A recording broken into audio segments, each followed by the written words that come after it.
Hello students, आपने 10th पास कर लिया होगा, रिजल्ट आ गए, बहुत खुश होंगे आप।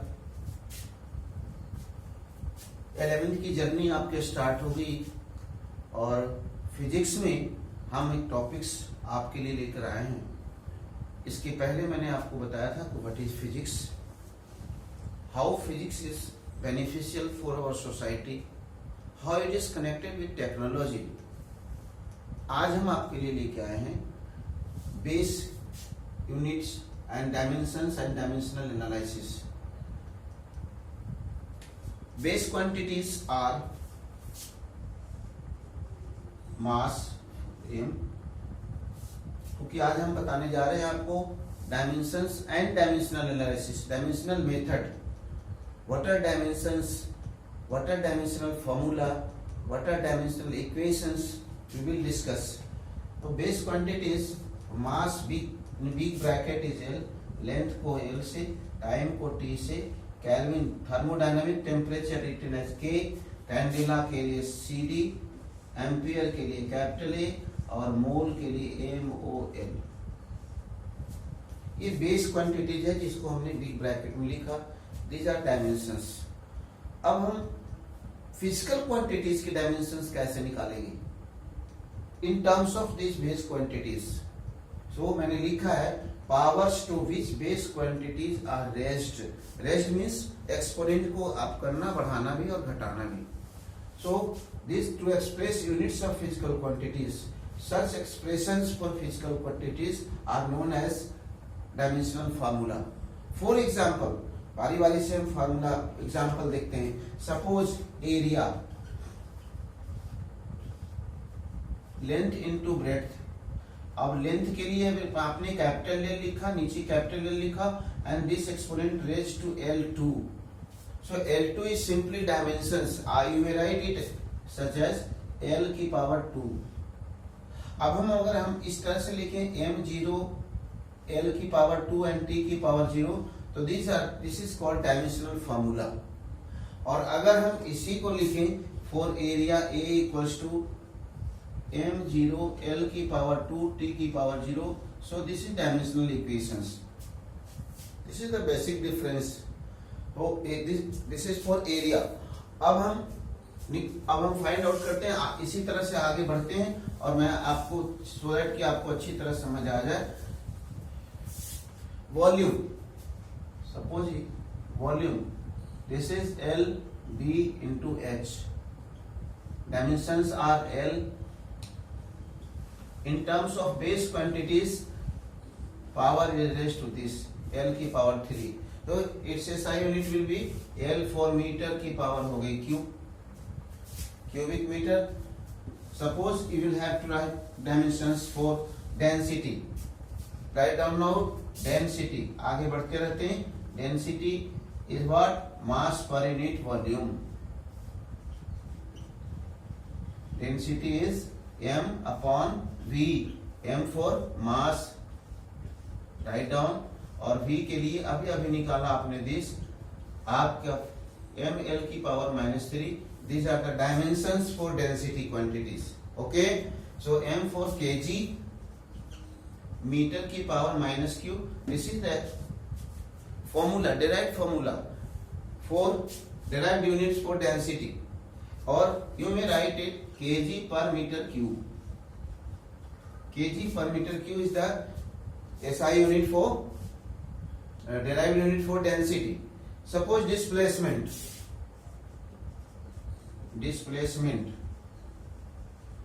या डिस्टेंस के लिए हम लिखेंगे L। अब आ जाए वेलोसिटी की डायमेंशन आपने निकालनी है। Velocity is rate of change and displacement L upon T। This is L T की पावर -1, मीटर सेकेंड की पावर -1। कॉरस्पॉन्डिंग लिखिए L for metre, T for second, और इनवर्स दे दिया। मीटर पर second is the derived unit for velocity और speed. इसी तरह से momentum is equal to mass into velocity. Mass के लिए आपने कैपिटल M L T -1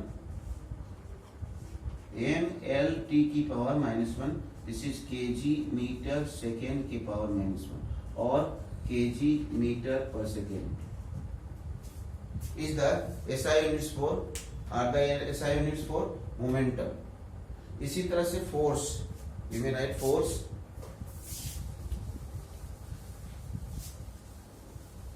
और acceleration rate of change in velocity. So LT -1 upon time, this is LT -2 metre second की power -1 और मीटर पर second square SI unit.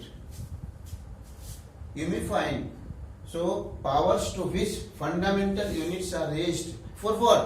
To obtain units for physical quantities are known as dimensions of that physical quantities. Okay, clear? एक और करते हैं, एक और ले लेते हैं ताकि आपको समझ में आ जाए ये बातें. That is for force मास 9 से ही पढ़ते आ रहे हैं. मास इनटू एक्सीलरेशन, मास की लेने कैपिटल M और एक्सीलरेशन की आपने निकाल ली LT -2. So these are the dimensions for MLT की पावर -2. और यहाँ पे अगर हम ऐसे लिख दें तो यू मे राइट, आप इसे क्या कहेंगे? Dimensional equation. Dimensions, dimensional formula, dimensional equation. Okay, very clear. अब आगे हम बढ़ते हैं. फोर्स के आगे भी बढ़ सकते हैं आप. लिखिए work, force into displacement.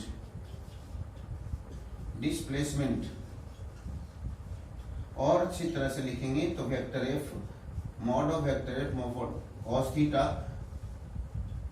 F की अभी निकाल लिया MLT की पावर -2. S इज डिस्प्लेसमेंट, लिख लीजिए L. और cos थीटा की कोई डायमेंशन नहीं होती. सो ये लिमिटेशन है डायमेंशन का. डायमेंशनल मेथड की खामी है कि ये ट्रिगोनोमेट्रिकल रेशियोज की डायमेंशन नहीं देता. सो यहाँ पे MLT -2 अब कंबाइंड फॉर्म में लिख लीजिए ML की power 2 T to the power -2 is the dimensions for work. Energy also, क्योंकि ability to do work is energy. So मैं आगे की टॉपिक बता रहा हूँ क्योंकि एक ही में तीनों टॉपिक्स आ जाए, इस वजह से मैं इसके एप्लीकेशंस पे आ रहा हूँ. So these are the dimensions. फिर हम आगे चर्चा करेंगे. देखिए applications of dimensional method. What are its applications? First application है to convert value of physical quantity from one system to another system.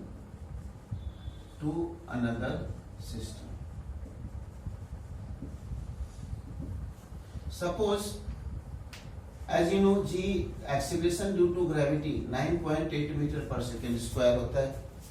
You will have to convert, just you want to convert into, so what will be its value in kilometre पर hour square. Students understand well, बहुत अच्छी तरह से समझने की कोशिश करें. Suppose value of G acceleration due to gravity is given. Due to gravity you know G की वैल्यू कितनी होती है? 9.8 मीटर पर सेकेंड स्क्वायर. अब you will have to convert in this unit. आपको पता है N1 U1 equals to N2 U2. In RHS given system मान लीजिए हमारा 9.8, U2 की जगह हमने रख दिया डायमेंशंस LT -2 और यहाँ पे N1 LT -1 -2. Now we will have to found N1 9.8 into L2 upon L1 upon T2 upon T1. Power रखते -2 as it is 9.8 L2. L2 इज गिवन 1 मीटर अपॉन निकालना, फाइंड आउट करना है 1 किलोमीटर में. उसी तरह से 1 सेकेंड और फाइंड आउट करना है 1 आवर. पावर -2 आप दे दें. Now change into same unit. 1 metre है तो 1 किलोमीटर की जगह लिख दें 1000 metre. Now 1 second upon 60 into 60 second power is -2। Second cancel कर दें, मीटर से metre cancel, 9.8 into 1/1000 into 60 into 60 power -2। So ये पावर को आप प्लस कर दें ऊपर भेज के, और ये हो गया power 2। Now solve it and get the answer in kilometre पर आवर स्क्वायर। Very easy. एक क्वेश्चन और बता दूं तो शायद आपको समझ में आ जाएगी। Suppose you will have to change 1 Newton force. SI unit of force is Newton. That is equivalent to kg meter per second square. Convert it into CGS unit, that is dyne. So 1 Newton force is equal to how much dyne? आपको क्या करना है? First of all write down dimensions for force. याद रखना है क्योंकि dimensions आपको करना है, और फिर वही N1 E1 equals to N2 U2. Put the dimensions for force M L T की पावर -2 1 लगाए, क्योंकि यहाँ पे E1 है, 1 न्यूटन इज गिवन, यहाँ पे भी M L T की पावर -2 लिखें, 2 लिख दिया। This is equal to 1 M2 upon M1 L2 upon L1 into T2 upon T1 की power -2। This is 1 given unit is, चूंकि SI में गिवन है इसलिए 1 kg upon 1 gram. CGS unit में मास की यूनिट होती है 1 मीटर अपॉन 1 सेंटीमीटर, और इसमें 1 second upon 1 second power -2। It will cancel out. यहाँ पे लिखते हैं 1000 ग्राम upon 1 gram multiplied by 100 centimetre upon 1 centimetre, cancel out. This is 10 की power 5 dine. So 1 Newton is equal to 10 की power 5 dyne. This is the answer. Very easy. There are so many examples. आपको और कोई problem होंगे आप comment में लिख के भेजेंगे, हम उस प्रॉब्लम को पास आउट करते रहेंगे सॉल्यूशन को। Next application is to check the correctness of a physical equation. Application number 2, या आप कह सकते हैं to check the homogeneity of dimensions in of equation. Second application is to check the correctness of a physical equation.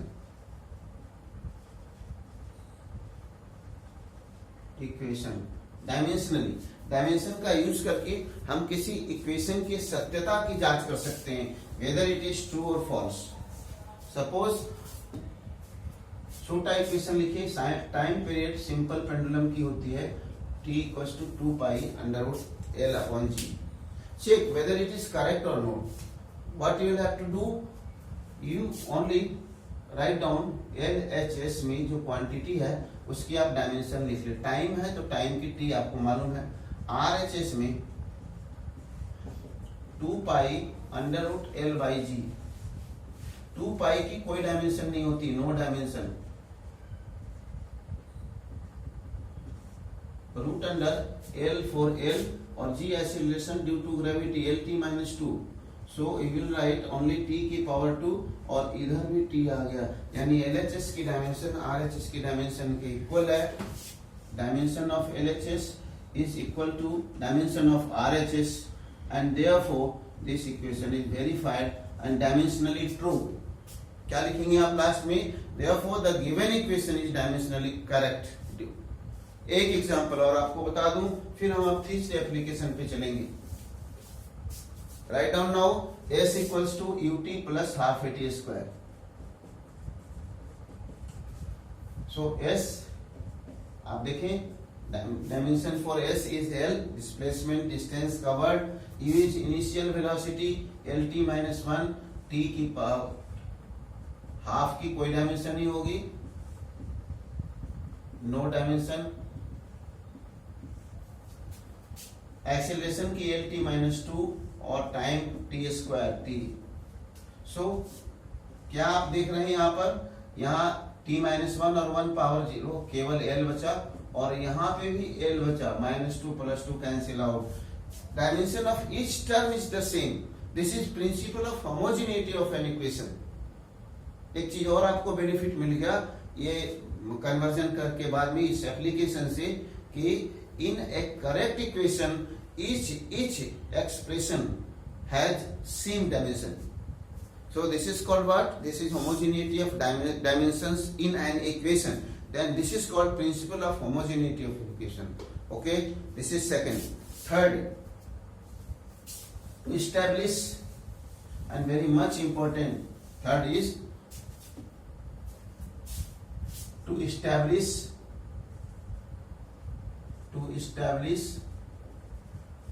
a physical relation, physical equation using dimensions.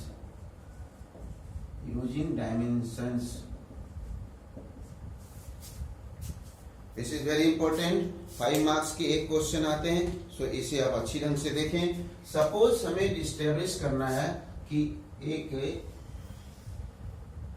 Particle mass m है with uniform velocity से speed से move कर रहा है, radius is r. So there is a constant force act along the centre along the radius.